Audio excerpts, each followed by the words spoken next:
Hello বন্ধুরা, আবারও Puri blog নিয়ে চলে এলাম তোমাদের সামনে। কারণ পুরীর সমস্ত ব্লগগুলো তোমাদের সাথে আমি শেয়ার করে উঠতে পারিনি, তো সেই জন্য আজকে আবারও আমি পুরী ব্লগ তোমাদের সাথে শেয়ার করতে চলেছি। তো দেখতে থাকো ব্লগটা লাস্ট পর্যন্ত, আশা করি তোমাদের অনেক ভালো লাগবে। তো লাস্ট পুরী ব্লগে আমি তোমাদের দেখিয়েছিলাম যে আমরা গিয়েছিলাম সাইট সিইং করতে। তো সাইট সিইং সমস্ত কমপ্লিট করে নিয়েছি, করে কিন্তু আমরা চলে এসেছিলাম বিচে, কারণ আমাদের ইচ্ছে ছিল বিচে আমরা মাছ ভাজা খাবো। তো সমুদ্রের ধারে আসলে সবাই একটু মাছ ভাজাটা খেতে পছন্দই করে। তো আমরাও সেই সন্ধানে দেখো বিচে চলে এসেছিলাম। আর বিচে এসে দেখলাম এখানেও সব জায়গার মতো কাবাবের দোকান আছে, তবে এখানে কাবাবের দামগুলো বেশ অনেক অনেক বেশি বলছিল। সেই জন্য আমরা আর খাইনি, কারণ ভাবলাম একই কাবাব বেশি দাম দিয়ে এখানে খাবো কেন। তো এখানে যেটা স্পেশালিটি, যেটা কিনা মাছ ভাজা, সেটার দিকে এগিয়ে যাই।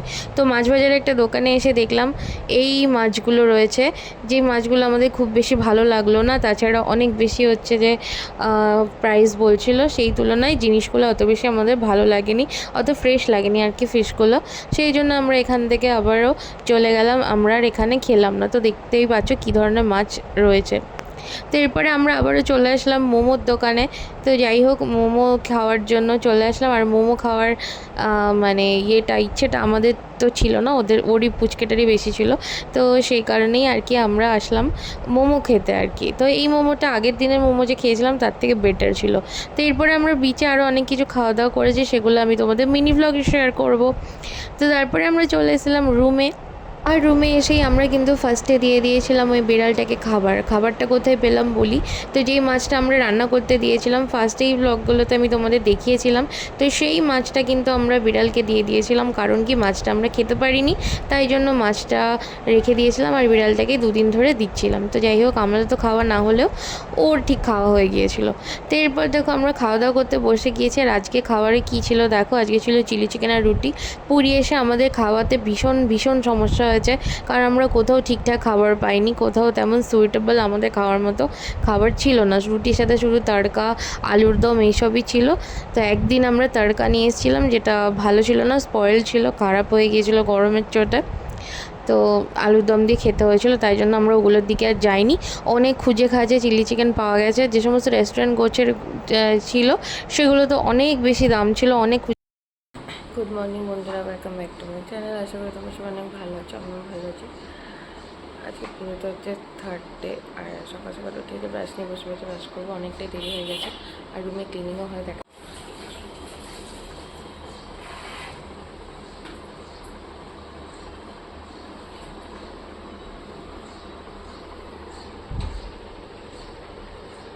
চশমা খুললে বের করবে কিভাবে? বলো এই করতে, ওখান থেকে টিপলে হয়ে যাবে। চলো আমরা খেতে যাচ্ছি, দেখা যাক কোথায় খাবার দাবার পাওয়া যায়, জানি না।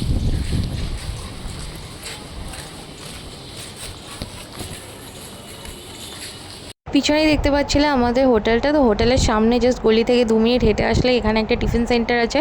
তো আমরা এখানে চলে এসেছি খাবার খুঁজতে, যেখানে কি পাওয়া যায় আমাদের খাওয়ার মতো। তো এখানকার মানুষের ফুড হ্যাবিট বেশ মিক্স টাইপের দেখলাম, কিছুটা সাউথ ইন্ডিয়ান টাইপসের খাবার খায় এরা, অথচ এটা সাউথ ইন্ডিয়ান নয়। তারপরেও খাবারগুলো দেখলাম সাউথ ইন্ডিয়ান, কীরকম ওয়াড়া ছিল, তারপরে আরও কিছু উপমা টুপমা ছিল। তো অনেক কিছুই ছিল, আমাদের তো সব কিছু অত বেশি পছন্দ হচ্ছিল না। শেষে আমরাই আলুর পকোড়াটা নিলাম। এটা আলু দিয়ে বেসন দিয়ে মানে ছাকা তেলে আর কি ভেজেছে, তো এই জিনিসটাই আমরা নিলাম এখান থেকে। তো এখানে একটা প্ল্যাটার আছে যেটা 50 টাকা দাম, আর এই আলুর পকোড়াটা 100-এ বিক্রি হচ্ছিলো, মানে 100 গ্রাম হিসেবে ওজন হচ্ছিলো। দেখো এই প্ল্যাটারটা সব কিছু একসাথে দিয়ে দেয়। এটা একটা চায়ের দোকান, এখানে হচ্ছে এরকম এগ টোস্টও দেয়। এগ টোস্টের দাম 50 টাকা। এখানে এলে পকেট ভর্তি টাকা আনবে, আমরা তো গরিব হয়ে যাচ্ছি। ঠিক আছে, এখানে থেকে 50 টাকা এগ টোস্ট খেলে আমাদের মনে হয় 4-5 বেলা খেতে হতো না। তো এই যে ওখানে আন্টিটা বানায় এগ টোস্ট, 50 টাকা দাম। এটা আমি বলে দিলাম 100 বার তোমাদের। চা কত করে আন্টি? চা 10 টাকা। ঠিক আছে, এগ টোস্টটা বানান আপনি, ঝাল দিয়ে দেবেন, দেবেন লঙ্কা দেবেন।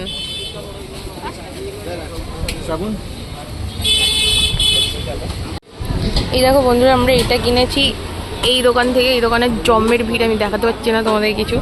এটা কি জিনিস, আলুর পকোড়াটা কত দাম জানি না, যারও বলছি তোমাদের। এটা কত নিয়েছে? 20, 20, 20 টঙ্কা, 25 টঙ্কা। আচ্ছা ঠিক আছে, অনেক কিছু পাওয়া যায়। এগুলো দেখো 3 টাকা করে, আর এই যে চা দিয়ে দিয়েছে। আর এটা ভালো খেতে এই দোকানে, আরও অনেক কিছু আছে, উপমা টুপমা, এটাই খেয়ে ওটা ভালো খেতে।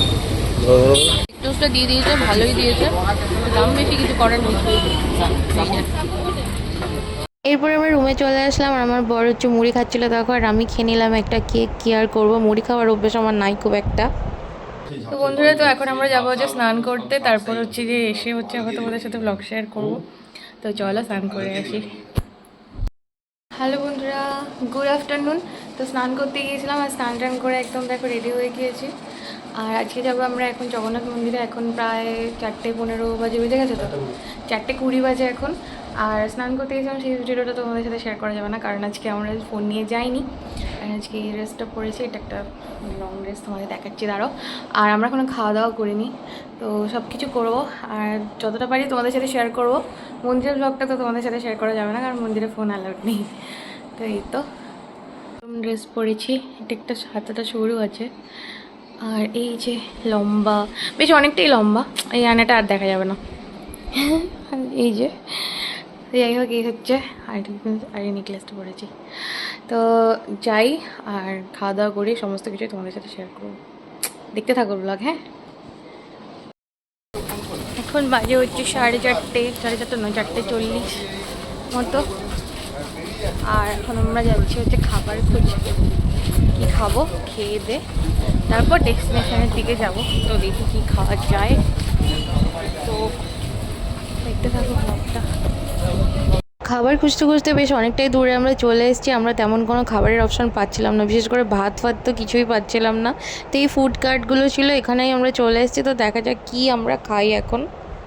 তো যেহেতু আমরা কোনো ভাতের অপশান বা কিছু পাচ্ছিলাম না, তাই আমরা আবারও সেই বিরিয়ানিটা খেতে চলে আসলাম।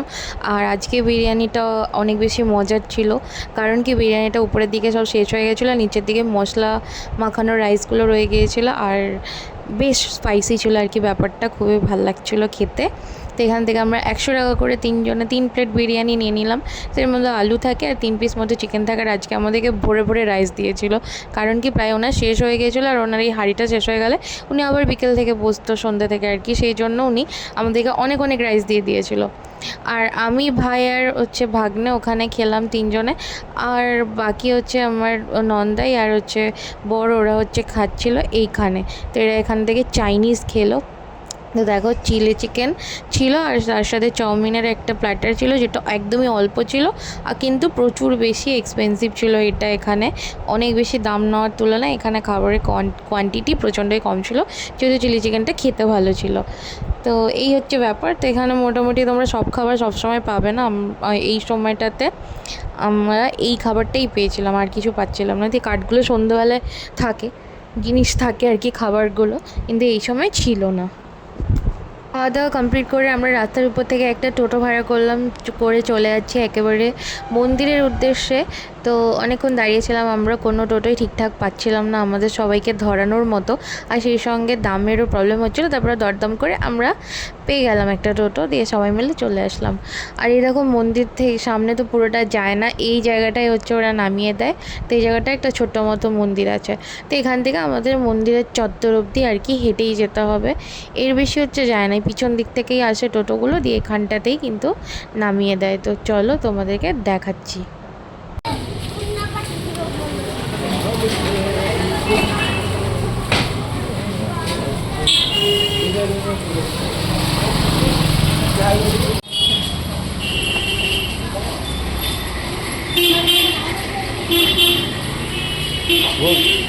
এটা দেখো মন্দিরে তো পিছনের দিকের রাস্তা, তো এই রাস্তা দিয়ে এগিয়ে গেলে কিন্তু আমরা মেন রোডের উপর উঠে যাব। তারপর ওখান থেকে সোজা হেঁটে গেলেই মন্দির পড়বে। তো টোটোয় করে আসলে ওনারা এদিকেই নামায়, নাহলে জ্যাম হয়ে যায় অনেক রাস্তায়, আর রাস্তায় ঢুকতে দেয় না, অনেকটা ঘুরে আসতে হয় ওই জন্য।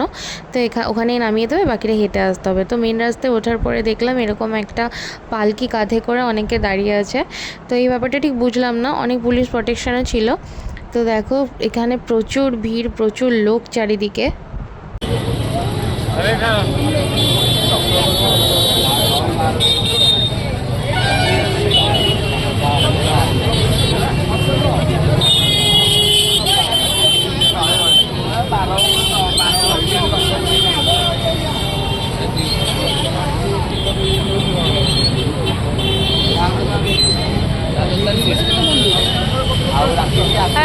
মন্দির দেখা যাচ্ছে।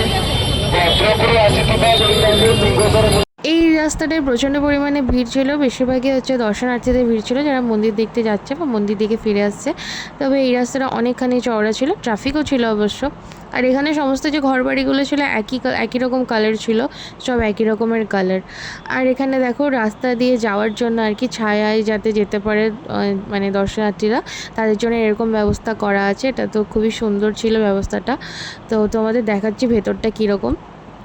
আর এদিকে দেখো সামনে এই জায়গাটা, যেটা কি একটা লেখা আছে, তো এখানটায় সুন্দর হাওয়া মানে ব্যবস্থা ছিল একদম, চারিদিকে প্রচুর ফ্যান এসি টাইপের জিনিস চলছিল, যার জন্য প্রচুর হাওয়া ছিল ওখানে। তো রোদের বেলায় গেলেও কোনো রকম অসুবিধা হবে না। তো এখানে দেখো পুরো সারি করা আছে, তো এই এক যে মানে সারির মধ্যে দিয়ে সারিবদ্ধভাবে হাঁটতে পারবে যাতে ভিড় না হয়। তো সেই জন্য এই ব্যবস্থাটা খুবই ভালো করেছে। এর আগে যখন গিয়েছিলাম এটা তো ছিলই না, পুরোপুরি চেঞ্জ হয়ে গিয়েছে, এখন অনেক চেঞ্জ হয়ে গিয়েছে। আর এখন ব্যবস্থা সত্যিই অনেক বেশি ভালো হয়েছে, মানে ক্রাউড কন্ট্রোল করার জন্য খুবই উপযুক্ত একটা ব্যবস্থা হয়েছে, যাতে ধাক্কাধাক্কি না হয়। দেখতেই পাচ্ছ কীরকম করে জিনিসগুলো বানানো, তো প্রত্যেকটা রো দিয়ে মানে মানুষ হচ্ছে যেতে পারবে। আর এখানে বসার মতো জায়গাও ছিল, কোনো বয়স্ক বা বাচ্চারা যদি যায় বা কেউ যদি হাঁপিয়ে পড়ে তাহলে সে বসে রেস্টও নিতে পারবে। তো দেখো ভেতরটা খুব সুন্দর করে ডেকোরেট করা, মানে উপরে যে সিলিংটাতে দেখো সুন্দর করে ডেকোরেট করা, সব জায়গায় কিন্তু ফ্যান আর বড় বড় কুলার টাইপের দেওয়া আছে, স্ট্যান্ড ফ্যান টাইপের, তো যার জন্য হাওয়া ছিল এই জায়গাটা, মানে এখান থেকে গেলে গরম লাগবে না। তো এই ব্যবস্থাটা খুবই ভালো লেগেছে।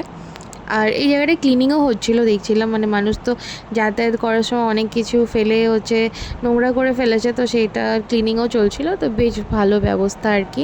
তো মোটামুটি যেতে কোনো রকম অসুবিধা হবে না, মন্দির অবধি পৌঁছাতে রোদ হোক বা বৃষ্টি কোনো রকম সমস্যাই হবে না। তো এখান থেকে বেরিয়ে সামনে আরও কিছুটা রেলিং আছে, ওদিকটা এখন আমরা যাব না। তো আমরা আগে বাইরে থেকে গিয়ে মন্দির চত্বরে চলে যাব, তারপর ওখান থেকে ফোন টোন রেখে তারপর মন্দিরে যাব। আর এই সামনে যে বিস্কিট কালারের বিল্ডিংটা দেখছো ওই দিকটাতে আর কি, তো ওটা হচ্ছে মন্দিরের অফিস। আর এখানে লেখা ছিল যে কি মন্দিরে অ্যালাউ আছে আর কী অ্যালাউড নেই, তো এটা তোমরা এখান থেকে দেখে নাও। তো আজকের ব্লগে এই পর্যন্তই থাকলো, আমি কিন্তু নেক্সট ব্লগে তোমাদের সাথে বাকি অনেক কিছু শেয়ার করবো মন্দির রিলেটেড। তো চলো টাটা।